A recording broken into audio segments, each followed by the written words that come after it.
आएंगे। आप तो तालिबान का भी समर्थन कर रहे हैं।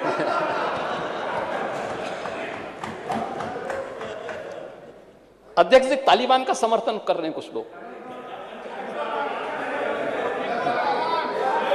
महिलाओं के साथ क्या क्रूरता बरती जा रही है वहां पर, बच्चों के साथ क्या क्रूरता बरती जा रही है अफगानिस्तान में। लेकिन कुछ लोग बेशर्मी के साथ तालिबान का समर्थन किए जा रहे हैं, तालिबानीकरण करना चाहते हैं। ये सभी के चेहरे एक्सपोज किए जाने चाहिए समाज के सामने। वे महिला कल्याण की बात करते हैं, महिला कल्याण की बात वे लोग कर रहे हैं जो एक दुर्दांत माफिया को अपने राज्य में शरण देकर के उसको प्रोटेक्ट कर रहे थे। एक होड़ लगी थी उस दुर्दांत माफिया को अपने पक्ष में करने के लिए, अभी भी लगेगी। चुनाव आ रहे हैं लेकिन सिनेरियो बदला है। अब माफियाओं को जो भी अपने साथ लेके जाएगा उसको मालूम है कि उसके बाद फिर पीछे पीछे बुलडोजर भी घूमता हुआ जाएगा।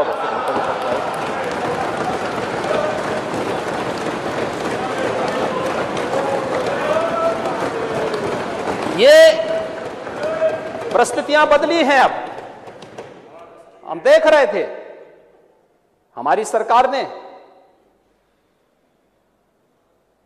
1500 करोड़ रुपए की अवैध संपत्ति जब्त ही नहीं की बल्कि ध्वस्त भी की है। ये राज्य की संपत्ति थी, इन्हीं गरीबों की थी। और हम तो आवास की योजना बना रहे हैं। इन माफियाओं ने जिन जमीनों पर कब्जा करके अपनी हवेली खड़ी की थी वहीं ध्वस्तीकरण करके गरीबों के आवास बनेंगे।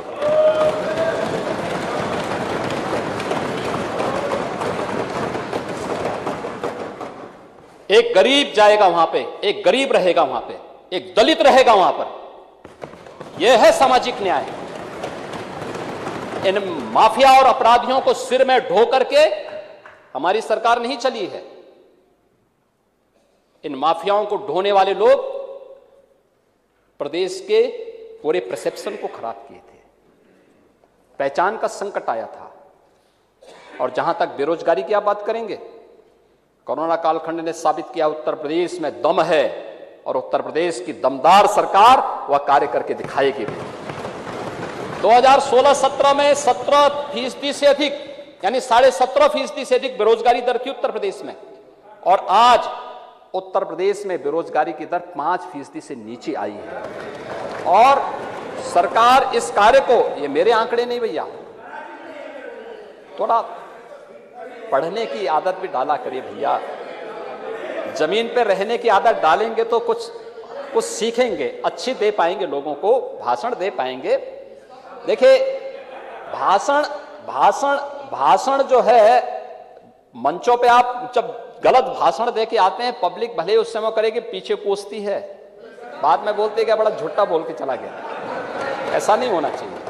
देखिए तथ्यों पर बोला जाना चाहिए, आंकड़ों पे बोला जाना चाहिए और मजबूती के साथ बोला जाना चाहिए। कुछ नहीं जी, सही बात हम बोल पाएंगे। आज देखिए, आज का नौजवान अब बहुत स्मार्ट हो चुका है, बहुत तेज हो चुका है, हर एक चीज की ध्यान रखता है। वो टेलीविजन नहीं देखता होगा लेकिन उसको जानकारी है कहां पे कौन क्या कर रहा है। इसलिए इस बात को ध्यान रखना, वो आप लोगों की इन हरकतों से बहुत उसको पसंद नहीं आती है। और मैं इसीलिए आज वो जो ये अनुपूरक बजट आया है, इसीलिए हम लोग आए हैं आपको सावधान करने के लिए। हाँ, आप सावधान हो जाइए। हमने बिजली इसीलिए घर घर पहले पहुंचा दी है कि अब नौजवान को अपना मोबाइल फोन चार्ज करने के लिए, स्मार्टफोन चार्ज करने के लिए दूसरे गांव नहीं जाना पड़ेगा। हर घर तक बिजली पहुंचा दी गई। और मैं तो कांग्रेस नेत्री से भी कहूंगा थोड़ा क्षेत्र में भी ध्यान दिया करें, क्योंकि उनको मालूम ही नहीं कि गांव में 16 से 18 घंटे बिजली मिल रही है। नगरीय क्षेत्रों में कोई दूसरा रहता नहीं है। अभी थोड़ा तो उसमें बिजली बिना भेदभाव की बिजली, और हम लोग बिना भेदभाव के बिजली 16 से 18 घंटे ग्रामीण क्षेत्र में, 18 से 20 घंटे तहसील मुख्यालयों पर, 23 से 24 घंटे जिला मुख्यालयों पे बिजली दे रहे हैं। और 2017 से दे रहे हैं, 2017 से दे रहे हैं। ये सरकार की, गांव के लिए, गरीब के लिए, किसान के लिए, नौजवान के लिए सरकार की नीति का हिस्सा है। हम कर रहे हैं। हमें लोगों के घर में, गरीब के घर में रोशनी अच्छी लगती है। आपको अंधेरा अच्छा लगता था, आपने वो काम किया। हमें रोशनी अच्छी लगती है, हमने वो काम किया। कुछ लोगों को अपने स्वयं के स्मारक बनाने में रुचि होती है, कुछ लोगों को देश के महापुरुषों के स्मारक बनाने में अच्छा लगता है। हम लोगों ने ये काम किया। हमें देश के महापुरुषों का, वीर योद्धाओं का, या अपने पौराणिक और ऐतिहासिक परंपरा से जुड़े हुए जो स्थल थे, उनके सौंदर्यीकरण के कार्य हमें अच्छे लगे, हम वो काम कर रहे हैं। हम मां विंध्यवासिनी धाम का वहां पर सुंदरीकरण का काम कर रहे हैं।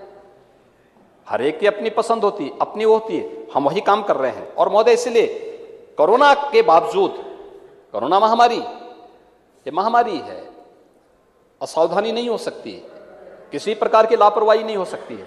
और हम लोग इसीलिए उसको लेकर के लगातार काम किए। हर एक व्यक्ति काम किया, अपने स्तर पर उसने प्रयास किए। उस दौरान भी सरकार ने, उत्तर प्रदेश ने बहुत सारे नए प्रयास किए, नए मॉडल यूपी ने दिए। जैसे निगरानी समितियों का मॉडल WHO ने सराहना की, नीति आयोग ने सराहना की। ऑक्सीजन ऑडिट का मॉडल, 24 करोड़ की आबादी में 700 मीट्रिक टन से हम ऑक्सीजन की आपूर्ति कर रहे थे। हम आभारी हैं प्रधानमंत्री जी के कि उन्होंने वायुसेना के विमान हमें उपलब्ध करवाए, ऑक्सीजन एक्सप्रेस उपलब्ध कराई, टैंकर्स उपलब्ध कराए। ऑक्सीजन की आपूर्ति करने में हमें और आसान हुआ, और बाद में बढ़ा करके हम इसको 1000 टन तक लेकर के गए। लेकिन ये ऑक्सीजन की आपूर्ति के लिए आज उत्तर प्रदेश PM केयर के माध्यम से, उत्तर प्रदेश सरकार ने अपनी निधि से, आप सब लोगों ने अपनी निधि से योगदान किया। आज हम लोग प्रदेश के अंदर 560 के आसपास ऑक्सीजन प्लांट लगा रहे हैं, जिसमें 300 से अधिक स्थापित हो चुके हैं। दोस्तों, दुनिया में एक तो सत्य होता है और एक असत्य होता है। कई सारे लोग सत्य को असत्य समझते हैं और असत्य को सत्य समझने लगते हैं। कई सारे लोग शिक्षा को ज्ञान समझते हैं और ज्ञान को शिक्षा समझते हैं। इस तरीक़ा से जो हमारे उत्तर प्रदेश के मुख्यमंत्री हैं, उनको गुमराह करने के लिए BJP सत्य को असत्य बनाने की कोशिश करती है, उनकी रेपुटेशन ख़राब करने के लिए। लेकिन वो यानी योगी आदित्यनाथ जी एक ऐसे सत्यवादी नेता हैं जिनकी पहचान एक योगी के रूप में है। सत्य सत्य ही होता है। कभी विपक्ष के लोग कहते थे कि योगी जी मंदिर तो बनाएंगे लेकिन तारीख नहीं बताएंगे। उस समय योगी जी कहते थे कि समय आने दो, मंदिर भी बनाएंगे और तारीख भी आपको बताएंगे। और हुआ यूँ कि एक दिन एक ऐसा समय आया कि वहीं मंदिर भी बना और तारीख भी। ख़ास तौर से हम यहाँ आपको एक बात और बताने की कोशिश करेंगे कि BJP को ज़रूरत है योगी की, जबकि योगी को इतनी ज़रूरत BJP की नहीं है जितनी ज़रूरत BJP को योगी जी महाराज की है।